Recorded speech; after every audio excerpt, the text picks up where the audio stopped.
Bonjour bien-aimés dans le Seigneur, comme nous avons pour coutume de vous dire que notre Dieu vous fasse du bien. Bienvenue dans votre émission À la lumière des psaumes. Aujourd'hui, nous allons partager sur la lumière du psaume 89. Il en ressort donc un personnage qui est le personnage du jour, à savoir Ethan. Nous en profitons aussi pour dire bienheureux à ces enfants-là qui portent ce prénom de Ethan à la lumière du psaume 89. Qui est donc Ethan et que signifie Ethan selon que nous nous apprêtons à nous laisser éclairer par la lumière de ce psaume. Ethan, un sage surnommé les Rachites dans 1 Roi 4 au verset 31 et dans le psaume que nous lisons aujourd'hui, d'après 1 Chronique 2 au verset 6. C'est le fils de Zérach ou alors Ezra, d'où probablement son titre de Ezrachite car nous avons parlé de Ethan les Rachites. C'est l'ancêtre d'Asaph appelé Joa et donc l'ancêtre d'une famille de chantres. Et nous aimerons dire que nous avons donné déjà cette explication, mais lorsque nous plongeons dans la lumière des psaumes, nous avons souvent l'habitude de dire que les psaumes sont des élixirs de sagesse. Le psaume n'est donc plus seulement une prière, mais vous voyez que dans un psaume, on peut découvrir un personnage. Psaume 89, nous lisons au nom du Seigneur Jésus-Christ. Cantique d'Ethan les Rachites. Je chanterai toujours les bontés de l'Éternel. Ma bouche fera connaître à jamais ta fidélité, car je dis la bonté a des fondements éternels. Tu établis ta fidélité dans les cieux. J'ai fait alliance avec mon élu. Voici ce que j'ai juré à David, mon serviteur. J'affermirai ta postérité pour toujours et j'établirai ton trône à perpétuité. Les cieux célèbrent tes merveilles, ô Éternel, et ta fidélité dans l'assemblée des saints. Car qui dans le ciel peut se comparer à l'Éternel? Qui est semblable à toi parmi les fils de Dieu? Dieu est terrible dans la grande assemblée des saints. Il est redoutable pour tous ceux qui l'entourent. Éternel Dieu des armées, qui est comme toi, puissant, ô Éternel. Ta fidélité t'environne. Tu domptes l'orgueil de la mer. Quand ses flots se soulèvent, tu les apaises. Tu écrases l'Égypte comme un cadavre, tu disperseras tes ennemis par la puissance de ton bras. C'est à toi qu'appartiennent les cieux et la terre, toi qui as fondé le monde, ce qu'il renferme. Tu as créé le nord et le midi, le Tabor et l'Hermon se réjouissent en ton nom. Ton bras est puissant, ta main forte, ta droite élevée. La justice et l'équité sont la base de ton trône. La bonté et la fidélité sont devant ta face. Heureux le peuple qui connaît le son de la trompette. Il marche à la clarté de ta face, ô Éternel. Il se réjouit sans cesse de ton nom et il se glorifie de ta justice, car tu es la gloire de sa puissance. Jésus-Christ est la gloire de Dieu.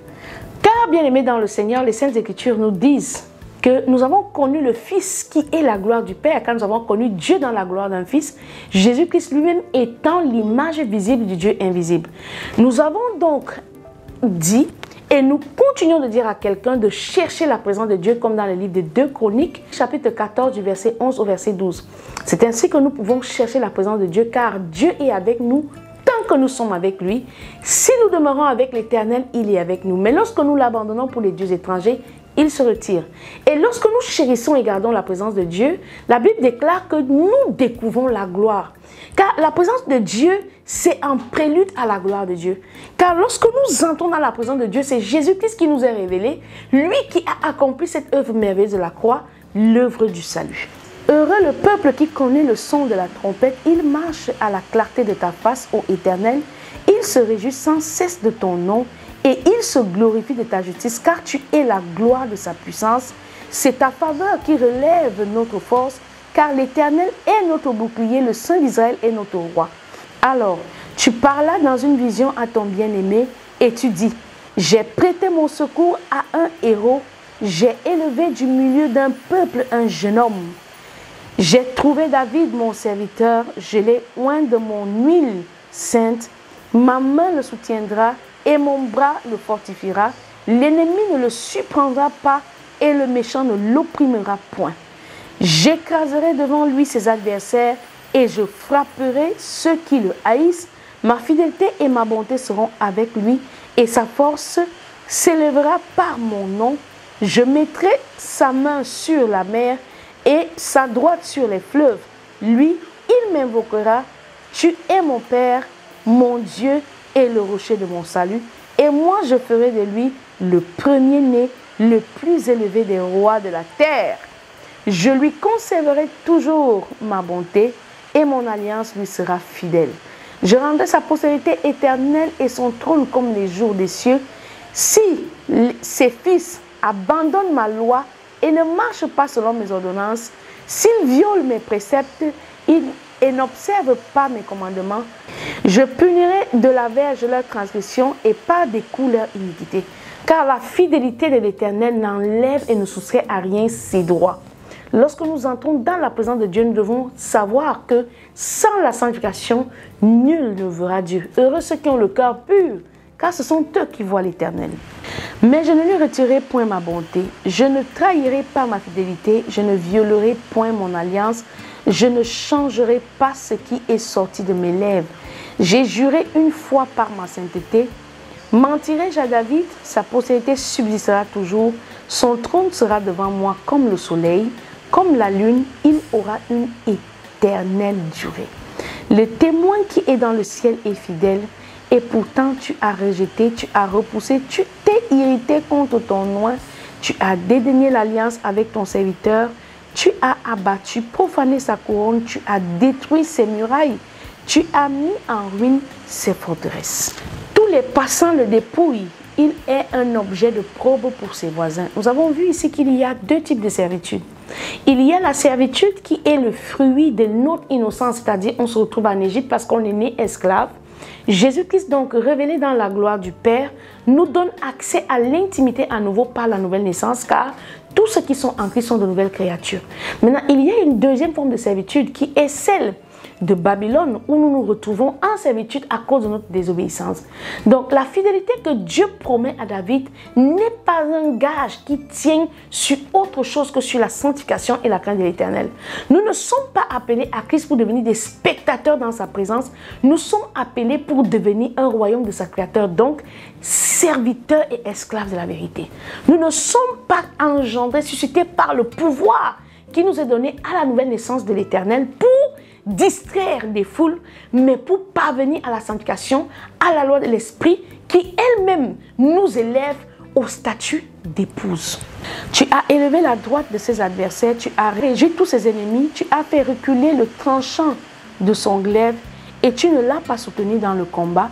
Tu as mis un terme à sa splendeur et tu as jeté son trône à terre. Tu as abrégé les jours de sa jeunesse. Tu l'as couvert de honte. Jusqu'à quand, Éternel, te cacheras-tu sans cesse et ta fureur s'embrassera telle comme le feu. Rappelle-toi ce qu'est la durée de ma vie et pour quel néant tu as créé tous les fils de l'homme. Y a-t-il un homme qui puisse vivre et ne pas voir la mort, qui puisse sauver son âme du séjour des morts?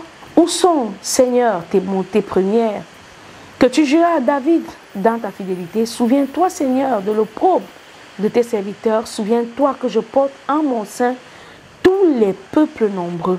Souviens-toi des outrages de tes ennemis, ô Éternel, de leurs outrages contre les pas de ton oint. Béni soit à jamais l'Éternel. Amen. Amen. Cantique d'Étan l'Ezrachite. Nous savons que Étan, c'est l'un des rois. L'Ezrachite, c'est l'un des sages qui vient d'une tribu de sages en Israël, l'un des rois qui siégeait avec Salomon dans le conseil des sages. Donc, lorsque nous parlons d'Étan, nous parlons d'un spectateur de la gloire de Dieu, de quelqu'un qui a été proche des promesses de l'Éternel et qui a vu Dieu manifester sa fidélité envers son peuple. Et là, nous lisons donc le psaume 89 qui a été écrit par Étan. Et on peut voir qu'à un moment de cette merveilleuse aventure, nous tombons sur une phrase qui ne nous laisse pas sans interrogation. Il dit ici, je porte en mon sein des nations. Et littéralement, je porte en mon sein tous les nombreux peuples. Cette parole prise en elle-même pourrait s'étendre dans la sollicitude qu'éprouve Israël pour tous les peuples, mais l'idée de probe qui remplit la première partie du verset ainsi que les versets suivants domine évidemment ici. Que tout croyant dans l'épreuve sache que discipline ne signifie pas oubli, mais souvenir. Délai ne signifie pas davantage oubli. Celui qui vient viendra. Le Seigneur ne tarde pas pour ce qui concerne la promesse. Comme quelques-uns estiment qu'il y a du retardement, Dieu cherche un homme. Et le fait que les épreuves se succèdent ne signifie pas que Dieu n'est pas avec celui-là. Nous avons besoin d'être réconciliés dans la notion d'épreuve, car l'épreuve, au regard de l'Éternel, c'est une présélection divine pour faire éclater sa gloire. C'était votre émission à la lumière du psaume 89. Que notre Dieu vous bénisse. Rendez-vous pour un prochain numéro.